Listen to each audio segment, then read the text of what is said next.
ఈరోజు వైఎస్ఆర్ కాంగ్రెస్ పార్టీకి రాష్ట్రంలో ఉన్నటువంటి ఒక బలమైన వాయిస్ సాక్షి. ఆ సాక్షి గొంతు నొక్కే ప్రయత్నం చేస్తుంది.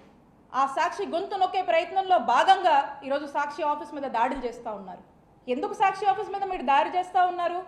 సంవత్సరంగా మీరు చేసినటువంటి అరాచకాలు ఈరోజు సాక్షి చూపిస్తున్నందుక. ఈ సంవత్సర కాలంలో ఎన్నికల ముందు మీరు ఏదైతే మేనిఫెస్టో చెప్పారో, మీరు ఏదైతే మాటలు చెప్పారో సూపర్ 6 సూపర్ 7 అని, మరి ఈ సంవత్సర కాలంలో ఈ సూపర్ 6 సూపర్ 7 సింగిల్ రన్స్ కూడా తీయలేదు.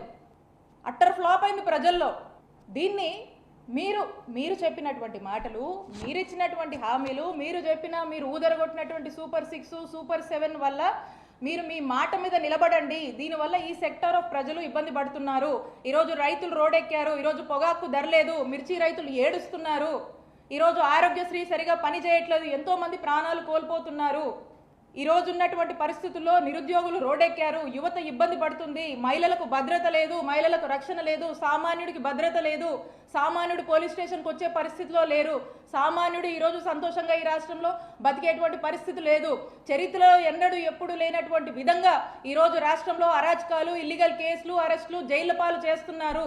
ఆంధ్రప్రదేశ్ రాష్ట్రంలో ఈ విధమైనటువంటి ఒక చూడకూడనటువంటి పాలనని కూటమి ప్రభుత్వం వచ్చాక ప్రజలు చూస్తున్నారు, బాధపడుతున్నారు, ఏడుస్తున్నారు అనేటువంటి విషయాల్ని మీరు చెప్పిన సూపర్ 6, మీరు ఇచ్చిన సూపర్ 7 మీద నిలబడండి, అమలు చేయండి, ప్రజల్ని సంతోషంగా చూసుకోండి, ప్రజలు ఇబ్బందుల్లో ఉన్నారని టీవీ చూపిస్తున్నందుకు ఈరోజు సాక్షి గొంతు నొక్కే ప్రయత్నం చేస్తూ సాక్షి టీవీ మీద ఈరోజు దాడులు చేస్తూ ఉన్నారు. ఇది మనం డెమోక్రటిక్ సిస్టంలో ఉన్నాము. ఈ సిస్టంలో ఇదేనా? ఇలానేనా మనం నడుచుకోవాల్సింది?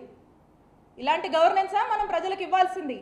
ఇలాంటి ఒక చెప్పకూడని, వినకూడని, చూడకూడనటువంటి పాలనని ఈరోజు ఆంధ్రప్రదేశ్ రాష్ట్ర ప్రజలకు అందిస్తున్నందుకు ఒక్కసారి ఆలోచించుకోవాలి. కూటమి ప్రభుత్వం వాళ్ళ గ్రాఫ్ ఎక్కడికి పడిపోయిందో, సంవత్సరంలో భారతదేశంలో ఎక్కడ ఏ రాష్ట్రంలో రానటువంటి అసంతృప్తిని కానీ వ్యతిరేకతను కానీ మూటగట్టుకున్నటువంటి పార్టీగా, మూటగట్టుకున్నటువంటి ప్రభుత్వంగా ఈ కూటమి ప్రభుత్వం మిగిలిపోతుందనేటువంటి విషయాన్ని వాళ్ళు తెలుసుకోవాలి అని తెలియజేస్తున్నాను.